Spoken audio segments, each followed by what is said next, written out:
দুটি বছর পান করালো মায়ের বুকের দুধ, কোলে পিঠে নিয়ে আমায় দিতেন কত সুখ। সেই মায়ের কষ্ট দিলে, সেই মায়ের খোদার সতলে মা কেন এত দামি জানেন না সকলে।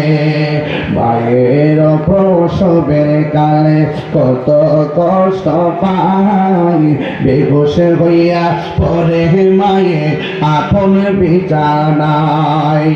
ওরে সন্তানের নিয়া কোলে, সন্তানের কোলে প্রসব ব্যথা বলে মা কেন এত দামি জানেন না সকলে। জোরে জোরে কি আল্লাহু আকবার বলা যাবে না? আরো জবান খুলে করে আল্লাহ, তিনবার করি ইয়া রাসূলুল্লাহ।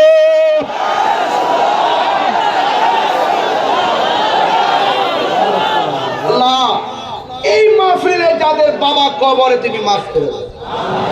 এই মাহফিলের মধ্যে যারা মা হারাইছে মাদেরকে মাফ করে দাও।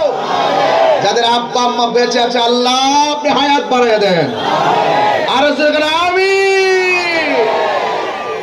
মা বাপরে কষ্ট দিবেন, ফায়দারে করে দিয়ে যায়। যদি তাহির হুজুর ওয়াজ যদি 30 সেকেন্ডের জন্য ভালো লেগে থাকে, আপনি যাই করেন মা বাপরে কষ্ট দেওয়া যাবে।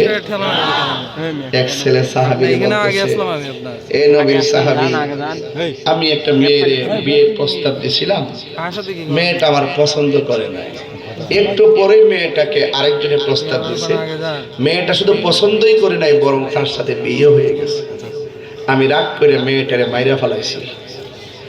ও নবীর সাহাবী, আমার কি গুনাহ, আমার কোনো তওবার দরজা কি আছে? তখন সাহাবী বললেন, তোমার আম্মা আছে কিনা?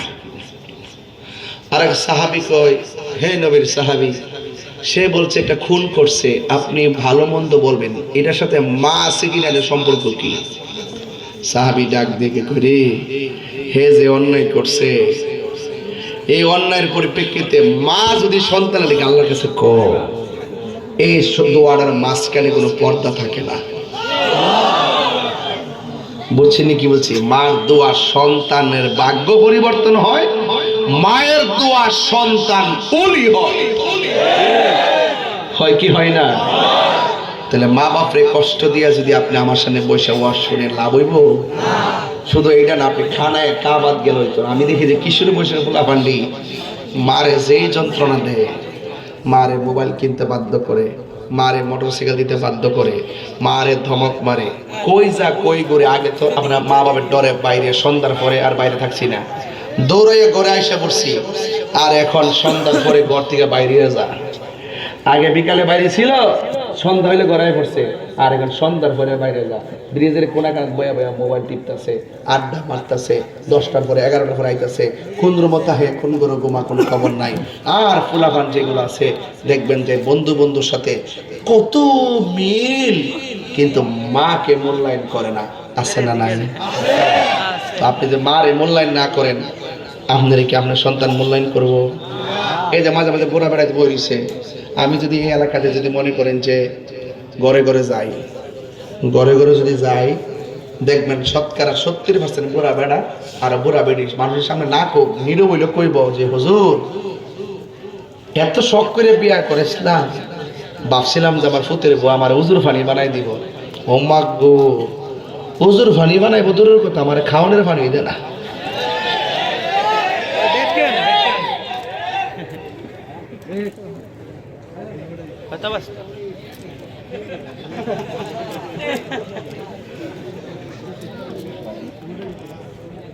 অসহায়